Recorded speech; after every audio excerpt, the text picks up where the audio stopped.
Cricket, baseball கேம்ஸில் நிறைய players catch பிடிச்சி பார்த்துருப்போம். வித்தியாசமான சில கேட்சுகளையும் நம்ம பார்த்துருக்கோம். ஆனால் இப்படி ஒரு கேட்சை கண்டிப்பாக நீங்கள் பார்த்துருக்கவே மாட்டீங்க.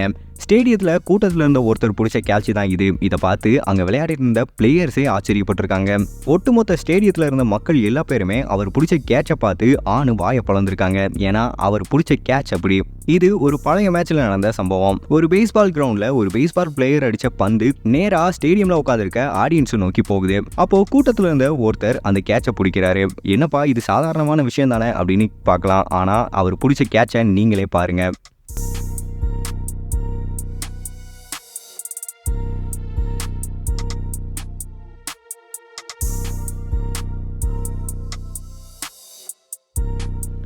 பார்க்க இவர் நார்மலாக கேட்ச் பிடிச்ச மாதிரி தான் இருக்கும். ஆனால் இதில் என்ன ஒரு ஆச்சரியமான விஷயம்னா, தன்னோட லெஃப்ட் ஹேண்டில் அவரோட குழந்தைய வச்சிருக்காரு. அவரோட ரைட் ஹேண்டில் ஒரு கிளாஸ் நிறைய பியரும் வச்சிருக்காரு. ரெண்டு கையுமே பிஸியாக இருக்கும்போது எப்படி இவரால் அந்த கேட்சை பிடிக்க முடிஞ்சது அப்படின்னு தான் பலரும் ஆச்சரியப்பட்டிருக்காங்க. தன்னோட குழந்தைய ஒரு நொடி விட்டுட்டு உடனே தன்னோட இடது கையால் அந்த பந்தையும் பிடிச்சிட்டு தன்னோட குழந்தையும் உடனே பிடிச்சிக்கிட்டாரு.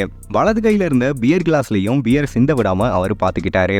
இதை பார்த்த ஆடியன்ஸும் பிளேயர்ஸும் இவரை பாராட்டியிருக்காங்க. உண்மையிலேயே ஆச்சரியப்பட்டிருக்காங்க. இதை பார்க்கும்போது நமக்கே ஆச்சரியமா தான் இருக்கு. இதுல ஹைலைட் என்னன்னா, பியர் கிளாஸை கீழே போட்டுட்டு கூட அந்த கேட்சை பிடிச்சிருக்கலாம். ஆனா தன்னோட குழந்தைய விட பியர் தான் முக்கியம்னு சொல்லிட்டு குழந்தைய விட்டுட்டு கேட்சை பிடிச்சிட்டு குழந்தைய திரும்ப பிடிச்சிருக்காரு. ஆனா அதிர்ஷ்டவசமா அந்த குழந்தைக்கு ஒண்ணுமே ஆகல.